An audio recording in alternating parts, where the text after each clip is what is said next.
Good morning, YouTube, Facebook, my followers on my blogs, and my followers on the Shifter Queen video as well. This is going to be the part 2 of the Shifter Guide. We're going to continue a little bit more on the wolves because we hadn't quite finished that. And I also got some questions based off of the wolves for this week, so I wanted to go over those first, as I promised in the last video, to make sure I'd answer any questions that I did receive.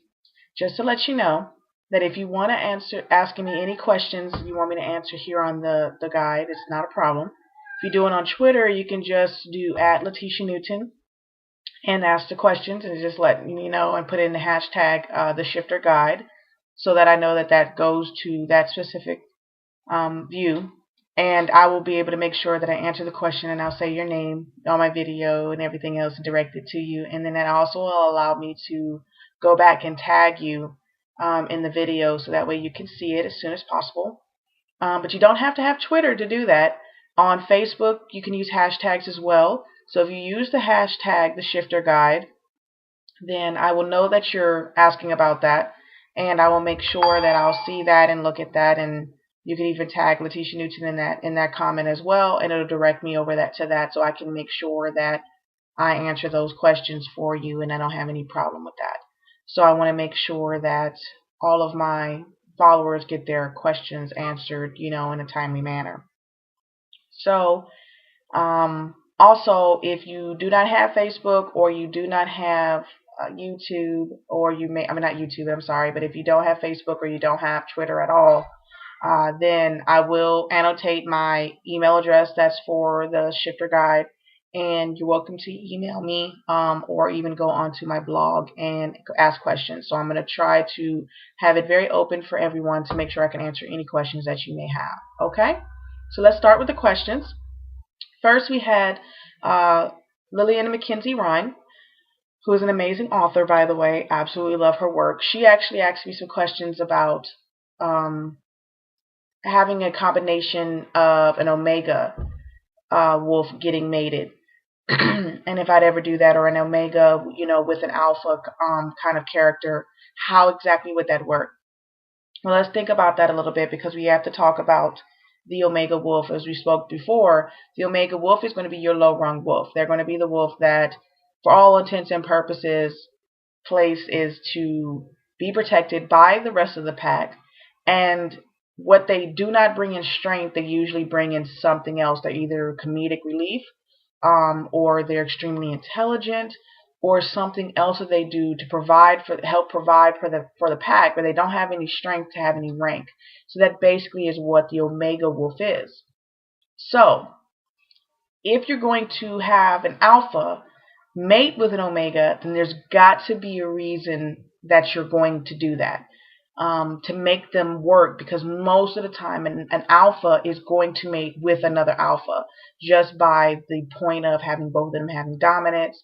It's the natural point of selection for stronger cubs and things of that nature. But of course, shifters are also human, and you can't fight who you fall in love with. So you can mate them together. It's not something that's, it's like an X rule, like don't do that, it's horrible. Like I said, think outside the box and go for it. What I would recommend, though, if you're going to have something that has the alpha and the Omega making a bond together and something of that nature, I would make it so that there's one or two things. It's usually easier for an alpha bitch, and ladies, please do not get mad at that word.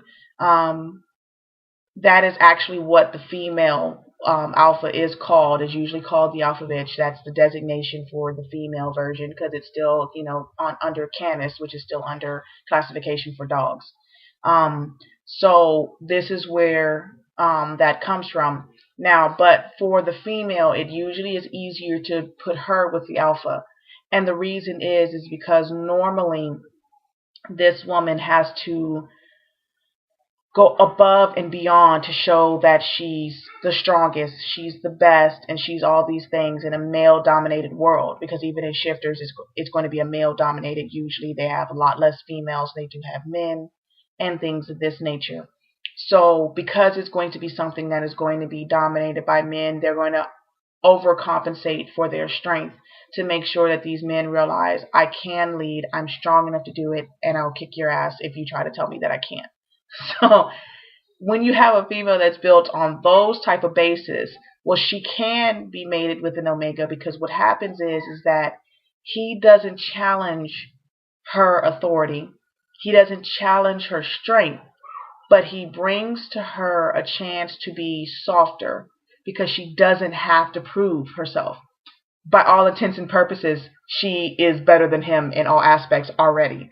So she doesn't have to prove herself. She doesn't have to go above and beyond to make herself work in this relationship. So in the end, they can merge in herself, because for once she can put that mantle of, I have to be strong at all times and prove myself at all times. I can put that down because I'm with a mate that doesn't challenge me in that way. It actually will allow for her to get a break and be able to be softer and be able to have, like, I can just be the woman that I am. So it's a nice dynamic if you want to really just show the woman being able to be the woman she is and not being dominated in any kind of way.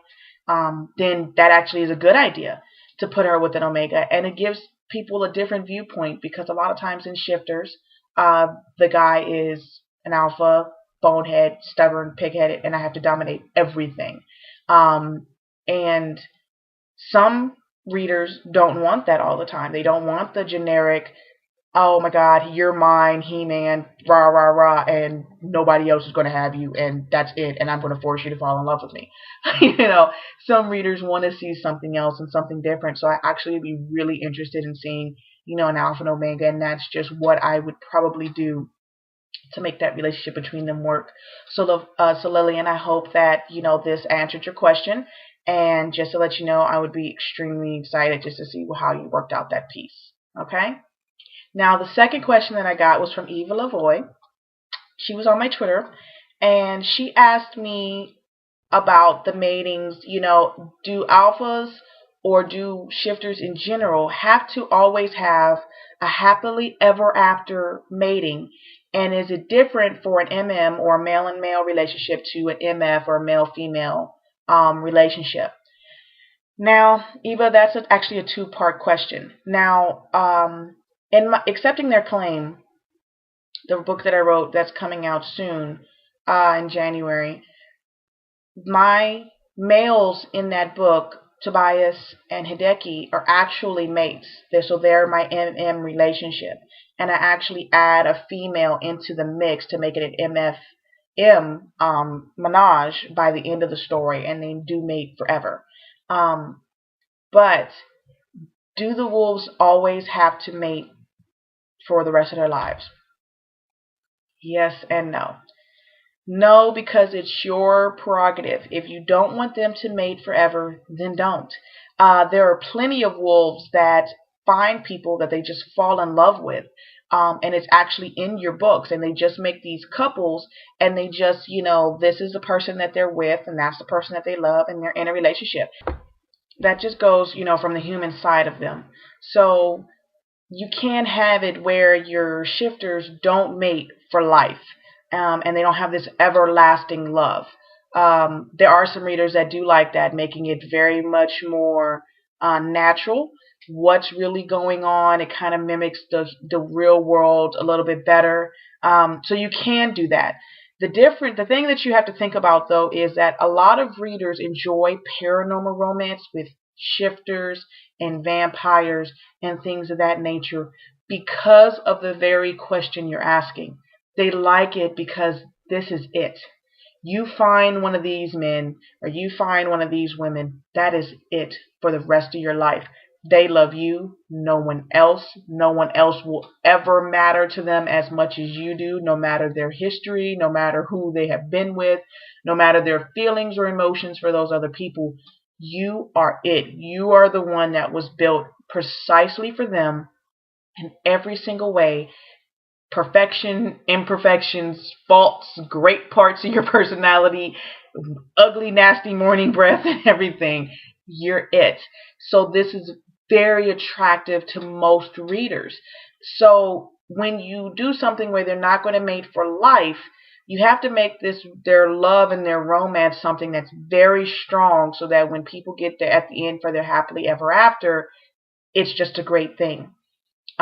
Or if you write something that's more just pure erotica or something like that, where they don't necessarily have to have a happily ever after, they can have a happily for now, then it's perfect for them not to be mates and not to have the forever end, because this is just something that they're happy with right now. It's a great story and it's a beautiful interaction that they've had, and this is it for now. So you don't have to, Eva, to answer your question, you don't have to make them mate forever. Now, as far as there being a difference between an MM and MF relationship, no, there's no difference. They can mate forever or not mate forever. The thing is that you have to bring into the fact that if it is an MM relationship, in the wild, normal wolves are male and female for natural selection and to procreate. However, like I stated before in the previous guide, males do dominate other males, and they do have, basically a sexual intercourse with another male to dominate and show that I run this and that I own this.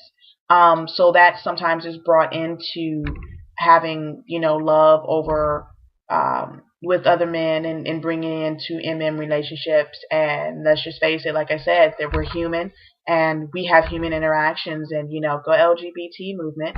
So, they're going to have interactions that are going to bring that into the wolf world as well. So that is perfectly fine. Bring that in, and they can mate forever or they can mate for just right now. Actually, one of my novels, A Wolf Like Mine, which was the first book in the Fairy Drag Mother series that I actually dedicated to the LGBT movement, because I have always been a great supporter of it. My fierce queen cousin, Reuben Scott, passed away. And when he passed, it left just a hole in my heart. Reuben did my hair, took care of me, taught me what it was to get those coins, honey, and, and make sure you do what you have to do. And, when he dressed and he was that queen, it was an amazing sight to see. And when he passed, I really wanted to immortalize him in a book, and so I immortalized him as my fairy drag mother in this, fairy drag mother series. And that started with A Wolf Like Mine and continued into Howl at the Moon, which came out, later. And so both of those characters, there's one that's based off of the true Coco LeMan that I met at Florida State University, and then the second drag mother was based off of my cousin. And it kind of just follows that life of the drag queen world and them coming in to help heterosexual couples find, their happiness. And it's a shifter novel as well, so that was a really, different look that I did. But my Sean in the book, which was based off of Reuben's mannerisms and how he was, the other half of Sean was Fonda, which was his queen character. Fonda Cox is the entire name. And Fonda Cox was an absolutely beautiful drag queen, just amazing. Was a performing drag queen, and had, the House of Cox, where she actually was the mother for the drag mother for other drag queens that she was bringing up, and pageant queens and things of this nature under her. Now, she meets her mate in the novel, and the mate is Colin, which is a man. And Colin is a shifter. There's no doubt he's a werewolf. Actually, he's the beta of the clan. So he's, he's pretty high up there. And so while Fonda's best friend, Ayana, is finding love with Ethan, which is the alpha, and Fonda's having to push her over there, because Ayana's a little shy, and, Fonda is her perfect foil. Fonda's finding her own love. And what's nice is, Fonda spends most of her time in the book dressed as Fonda until, she meets the mate. And then Colin's like, I want you to go back in the bathroom, wash, and come back to me as you are. And that's when Fonda realizes that that Colin knows it's a man. She's a man, and prefers the man. And so then you get to see Sean come into the book a lot more, because Sean, this is what his mate prefers. And so now it's Sean, and so now these two wolves mate and fall in love and have their own story. and make this work. And this is a shifter male in Colin, who's beta, who mates with a human male. And then you have a shifter alpha who mates with a human female. So I actually brought in several dynamics in A Wolf Like Mine to make it into one novel, and carried these characters in through Howl at the Moon when there was another heterosexual couple that needed help, and these characters had to come kind of help them out in A Wolf Like Mine. So I, give you this example to show you that MM in relationships, like in A Wolf Like Mine, or like in Accepting Their Claim, or like in Howl at the Moon, can have happily ever after and be a perfect mated couple, just like in my other, just like in my other novels, or just having a plain MF relationship or a vanilla romance. It's okay. Just like it's okay for them not to bond, for forever, and then just have happily for now. The great thing about being the author is you hold the reins. Know what the general is. Know what your baseline is right here. And then say, I want to go above that. I want to think out the box. I want to make another idea that other writers after you are going to say, oh wow, now she set the bar for that type of writing. So, and that's kind of my point of making the shifter guide, is helping everyone get, a baseline of as much information that I've followed, and then give you examples of things where people have kind of stepped slightly out the box to give another dimension to things. So Eva, for you, my advice is, if you don't want them to mate forever, they don't have to. If you do want them to mate forever, go ahead, and completely ignore whether it's male and male or male and female, because at the end it doesn't matter. That love is going to matter. Okay? So those are the questions that I wanted to answer, and so I wanted to make sure that I went over those and explain these to everybody as far as those are concerned, because they still were based on, the wolf shifters, and so I wanted to kind of cover that and kind of complete out my wolf shifters. I know I'm going to be coming back, but I kind of want to do a kind of basis and gloss over different animals, and then we kind of come back and get a little bit more in depth, on these animals based on questions I receive and different things of this nature. Just to keep in mind that if you're going to do a wolf novel or a wolf shifter book, you can pick and choose what parts of the shifter world or the real wolf world that you want to bring in. You have the pack mentality, where there's very few females, and these females can actually interchange between the men and have pups with pretty much anyone within the pack, but they also have their mate. So that can open up to polyamorous romances, or menage quartets, or anything else. This is where we drag this happening is from that real world. Or you can make it where I am only with my mate and no one else. That's it. I can make them male and male. I can make a male, male, male, female. I can make it male, male with female, or I can make it male, female, male, or whichever the option that you want. Go for it. It's your world created. Just know the rules that you pretty much can't break. And Omega can't all of a sudden argue with an alpha and tell the alpha, I'm going to kick your ass. The alpha's never going to be strong enough to do that. I don't care what happens. The only time an Omega would be strong enough to beat an alpha's behind in any given day is if it's an Omega from another pack that's generally stronger than the pack that we're talking about with the alpha that wants to get his butt kicked. That pack has to be so strong that even their lowest rung member is stronger than the alpha of this one. Then that Omega over there may say, hey, I'd like to be an alpha for once, and I'm going to take over this pack because I'm the strongest that they have. Then you can do that. So you have to make sure you pay attention to the rules and the hierarchies of wolves in general, so that you don't have readers look at your stuff and go, what? That doesn't make any sense. So you want to follow the general rules, but then after that, have a good time. And that's just basically the point. Go for it. So if anybody else has any other questions, I will be happy to answer them. I want to wish everybody a happy new year. And I hope that everybody has a really, really good time with this. And hopefully we'll be getting into some more questions and getting into some different things next I'm going to go into the cat shifters, and there's a lot of different cats, so that might be a little bit of a 2 or 3 video whole guide there just with them, just because there's a lot of different cats that I need to go through and kind of teach you the lingo and different things that you have. I will still continue to answer questions no matter what animal you want to ask about. I will continue to answer your questions without a problem. And then I will also be coming back as things go to get more in depth on some situations and give you some more on anybody else. So don't think because next week we're going to cats that I'm now done with the wolves.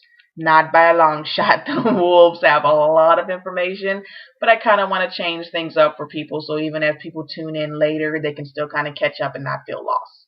All right? Well, thank you guys so much, and you guys have a great day. Bye.